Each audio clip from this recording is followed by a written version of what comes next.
दोस्तों, विज्ञान के विकास को देखते हुए हमारे मन में कई सवाल उठते रहते हैं जिनका जवाब देना अभी अत्यंत कठिन है।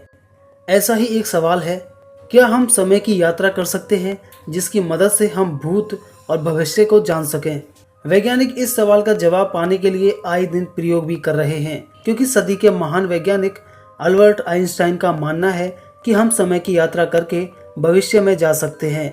वहीं कुछ वैज्ञानिकों का यह भी मानना है कि महज यह एक कल्पना है और कुछ नहीं।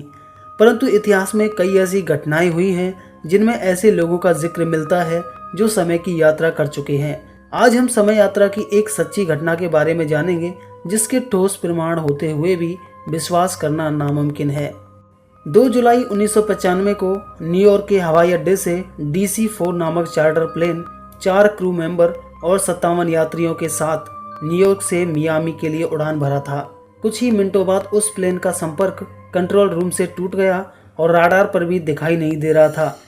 कंट्रोल रूम में बैठे लोगों को यही लग रहा था कि यह किसी तकनीकी खराबी के कारण हो रहा है, लेकिन कुछ घंटों तक संपर्क नहीं होने पर अंदाजा लगाया गया कि प्लेन कहीं दुर्घटनाग्रस्त हो गया है।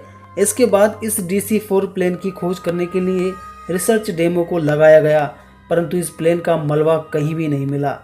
समय के साथ साथ प्लेन के रहस्यमयी ढंग से गायब होने की कहानी को भुला दिया गया, लेकिन कहानी अभी खत्म नहीं हुई थी।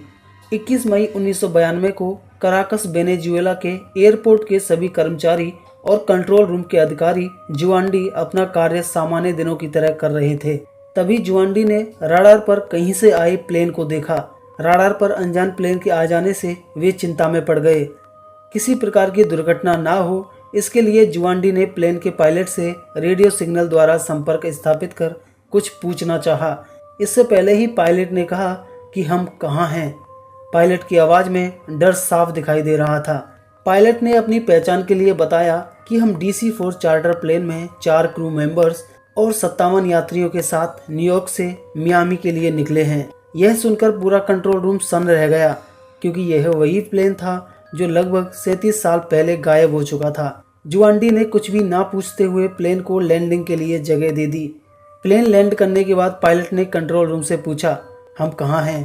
कंट्रोल रूम ने जवाब दिया कि आज मई 21, 1992 है और यह कराकस वेनेजुएला का अंतर्राष्ट्रीय हवाई अड्डा है।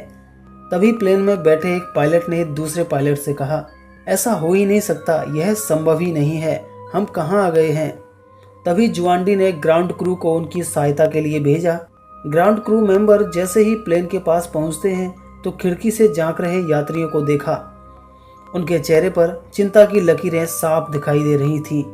तभी पायलट ने कॉकपिट की खिड़की से झांककर ग्राउंड क्रू मेंबर से कहा, दूर हो जाओ, हमारे पास मत आना, हम वापस जा रहे हैं। इतना कहकर पायलट ने खिड़की बंद कर दी। खिड़की बंद करते समय पायलट के हाथ से एक चीज़ नीचे गिर गई थी और इसके तुरंत बाद प्लेन को हवा में उड़ा लिया गया। इसके बाद फिर कभी पता नहीं चला कि वो प्लेन आखिर गया कहाँ। इसके बाद एक और हैरान करने वाली बात सामने आई। जो चीज़ पायलट के हाथ से गिरी थी वह कुछ और नहीं बल्कि 1955 का कैलेंडर था, जो इस घटना का सबसे बड़ा सबूत था। इस घटना को बहुत से लोगों ने झूठी कहानी बताने की कोशिश की, लेकिन कंट्रोल रूम की बातचीत की रिकॉर्डिंग और पायलट के हाथ से गिरा 1955 का वह कैलेंडर इस घटना के सच होने के ठोस प्रमाण बने।